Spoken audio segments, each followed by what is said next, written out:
SIR-ന്റെയും vote ചോരിയുടെയും പശ്ചാത്തലത്തിലാണ് ബീഹാറിൽ തെരഞ്ഞെടുപ്പ് നടന്നതെന്നുള്ളതാണ്. SIR പ്രോസസ്, ബീഹാറിലേതുൾപ്പെടെയുള്ള SIR പ്രക്രിയ ഇപ്പോഴും ഈ ഫലസൂചനകൾ പുറത്തു വരുമ്പോഴും സുപ്രീം കോടതിയുടെ പരിഗണനയിലാണ് എന്നുള്ളത് ഓർക്കണം. നവംബർ 26-ാം തീയതിയാണ് ഇനി സുപ്രീം കോടതി ആ വാദം കേൾക്കുക എന്നുള്ളതും ഓർക്കണം. ഈ പശ്ചാത്തലത്തിൽ നടക്കുന്ന തെരഞ്ഞെടുപ്പിൽ NDA വലിയ ഭൂരിപക്ഷത്തോടെ അധികാരത്തിലേക്ക് വരും എന്നുള്ള സൂചനകളാണ് പ്രാഥമിക ഫലസൂചനകൾ പരിശോധിക്കുമ്പോൾ നമുക്ക് മനസ്സിലാവുന്നത്. തെരഞ്ഞെടുപ്പ് കമ്മീഷന്റെ ഫലസൂചനകൾ പ്രകാരവും ജനതാദൾ യുണൈറ്റഡ്, JDU-യും ഭാരതീയ ജനതാ പാർട്ടിയും BJP-യും ഒരേ കക്ഷി നില പിന്തുടരുന്നു. 64 സീറ്റുകളിൽ വീതം മുന്നേറുന്നു എന്നുള്ളതാണ്.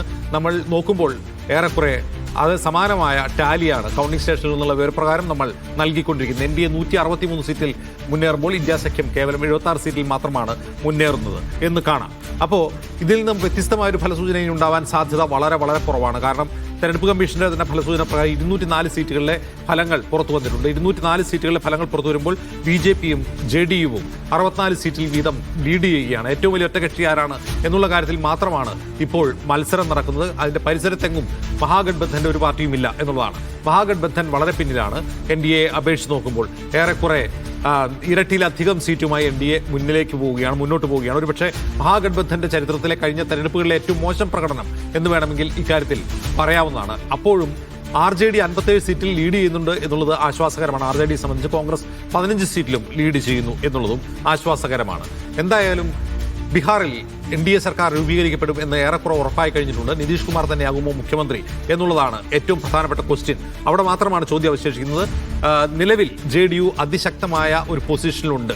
BJP-യുമായി അപേക്ഷിച്ച് നോക്കുമ്പോൾ ഏറ്റവും വലിയ ഒറ്റക്കക്ഷി എന്ന ഒരു ക്ലെയിം എടുക്കാൻ JDU-വിന് കഴിയും എന്നുള്ളത് ഉറപ്പാണ്. അപ്പോൾ നിതീഷ് കുമാർ ഇനിയും തന്റെ റോൾ ബീഹാർ രാഷ്ട്രീയത്തിൽ നിർവഹിക്കും. ശരി, ഇതിനകത്ത് പക്ഷേ അജിം സാഹിബ് മാറി നിൽക്കണമെന്ന് നിതീഷ് കുമാർ തോന്നിയാലല്ലാതെ നിതീഷ് കുമാറിനെ മാറ്റാൻ കഴിയുന്ന ഒരു സാഹചര്യം BJP മുമ്പിൽ ഇല്ലല്ലോ. ഒന്നാമത് ഈ ഇലക്ഷനിൽ അവർക്ക് നല്ല നമ്പറുണ്ട്. ഈ JDU ഇനി വളരെ മോശം പ്രകടനം കാഴ്ചവെച്ചുകൊണ്ടിരിക്കട്ടെ. ഇപ്പോൾ ലഭിച്ചതിനേക്കാൾ പകുതി സീറ്റുകളെ ഉണ്ടാവും. കഴിഞ്ഞ തവണ അങ്ങനെയായിരുന്നു, 40 സീറ്റേ ഉണ്ടായിരുന്നുള്ളൂ. അപ്പോഴും മുഖ്യമന്ത്രിയാക്കി. ഇനി അതിനും താഴ്ന്നു നിന്നിരിക്കട്ടെ. അപ്പോഴും മുഖ്യമന്ത്രി സ്ഥാനത്ത് നിതീഷിനെ മാറ്റി BJP എന്തെങ്കിലും ചെയ്യുമെന്ന് കരുതാൻ വയ്യ. കാരണം കേന്ദ്ര സർക്കാർ നിലനിൽക്കുന്നത് JDU-വിന്റെ ദാക്ഷിണ്യത്തിലാണ്. അപ്പൊ മോദിയെ മാറ്റണമെന്ന് നിതീഷ് കുമാർ തീരുമാനിച്ചതിലേക്ക് കാര്യങ്ങൾ എത്തും. അതുകൊണ്ട് നിതീഷ് കുമാറിനെ മാറ്റിയാൽ നിതീഷ് കുമാർ മോദിയെയും മാറ്റും എന്ന പ്രശ്നമുണ്ട്. അപ്പം ഈ ബീഹാർ തെരഞ്ഞെടുപ്പിന്റെ സവിശേഷത അങ്ങനെ BJP-ക്ക് ഒറ്റയ്ക്കൊരു തീരുമാനം എടുക്കാൻ കഴിയുന്നില്ല. അതിനിപ്പോൾ ഏറ്റവും വലിയ കക്ഷിയായിട്ട് BJP മാറിയാലും നിതീഷിന് BJP മുഖ്യമന്ത്രി പദത്തിൽ ഇരിക്കേണ്ടതില്ല എന്ന് അയാൾക്ക് തോന്നണം. അല്ലാതെ ഇരിക്കണമെന്ന് അയാൾ തീരുമാനിച്ചിട്ടുണ്ടെങ്കിൽ ഇരിക്കാൻ തന്നെയുള്ള സാധ്യതയാണ് ഇപ്പോഴും കൂടുതൽ. BJP-യും മറിച്ചൊന്നും ആഗ്രഹിക്കാനുള്ള സാധ്യത ഇപ്പോഴില്ല. നിതീഷിനെ സ്വസ്ഥനും സന്തോഷവാനുമാക്കിയ ഒരു സ്ഥലത്തിരുത്തിക്കൊണ്ട് കേന്ദ്രഭരണം നിർവഹിച്ചു പോകാനാണ് അവർ ആഗ്രഹിക്കുന്നതെന്നാണ് നമ്മൾ മനസ്സിലാക്കുന്നത്. ബീഹാറിന് വാരിക്കോരി ബജറ്റ് വിഹിതം കൊടുക്കുന്നതിൽ നിന്നൊക്കെ അത് വ്യക്തവുമായിരുന്നുവല്ലോ. എന്തായാലും അവിടെയും ബീഹാറിനെ പോലൊരു സംസ്ഥാനത്ത് ഹിന്ദുത്വ രാഷ്ട്രീയത്തിന്റെ പ്രഭാവത്തെക്കുറിച്ച് നേരത്തെ ധനസ് മോദി പറയുകയുണ്ടായി. കാരണം നിതീഷ് കുമാറിനെ മുൻനിർത്തിയാണ് BJP-യോടെ ഭരിക്കുന്നതെങ്കിൽ പോലും BJP-യുടെ അജണ്ടകൾ സമൂഹത്തിലേക്ക് കിനിഞ്ഞിറങ്ങുന്നുണ്ട്.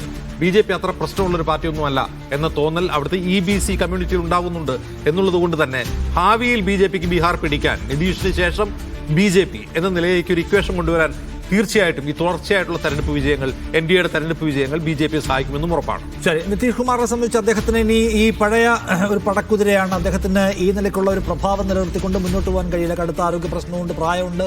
അപ്പോൾ അദ്ദേഹം പോയി കഴിഞ്ഞാൽ പിന്നെ ആ പാർട്ടിയിൽ മറ്റൊരു നിതീഷ് കുമാർ എന്നൊരു നേതാവുണ്ടോ എന്ന് ചോദിച്ചാൽ നിതീഷ് കുമാർ എന്ന് പറഞ്ഞാൽ ഒരു സിംഗിൾ ഒരു പേഴ്സൺ പെർഫോമൻസ് നടത്തിക്കൊണ്ടിരുന്ന പാർട്ടിയാണല്ലോ. അത് കഴിഞ്ഞാൽ BJP-യുടെ സാധ്യതകളെ അവർ നിശ്ചയം കാണുന്നു. BJP ആയാലും RSS ആയാലും എല്ലാം ദീർഘദൂര പദ്ധതികളുള്ള സംവിധാനമാണ്. നാളെ നടപ്പിലാക്കി കളയാം എന്നതിൻ്റെ അടിസ്ഥാനത്തിലല്ല മിക്കപ്പോഴും അവർ പ്രവർത്തിക്കുക. അവർക്ക് എല്ലായ്പ്പോഴും ദീർഘലക്ഷ്യങ്ങളുണ്ട്. അപ്പോൾ അതിൽ തന്നെ ബീഹാറിൻ്റെ അവരുടെ ലക്ഷ്യം അവർ അച്ചീവ് ചെയ്യുന്നതാണെങ്കിൽ ആ നിലയ്ക്ക് കാണുകയും ചെയ്യാവുന്ന കാര്യമാണ്. എന്തായാലും നമുക്കൊരു കാര്യത്തിൽ വ്യക്തതയുള്ളത്, തെരഞ്ഞെടുപ്പ് കമ്മീഷന്റെ കണക്കുകൾ കൂടി പരിശോധിക്കുമ്പോൾ ആകെ 205 സീറ്റുകളിലെ ഫലസൂചന തെരഞ്ഞെടുപ്പ് കമ്മീഷൻ പുറത്തുവിടുന്നു.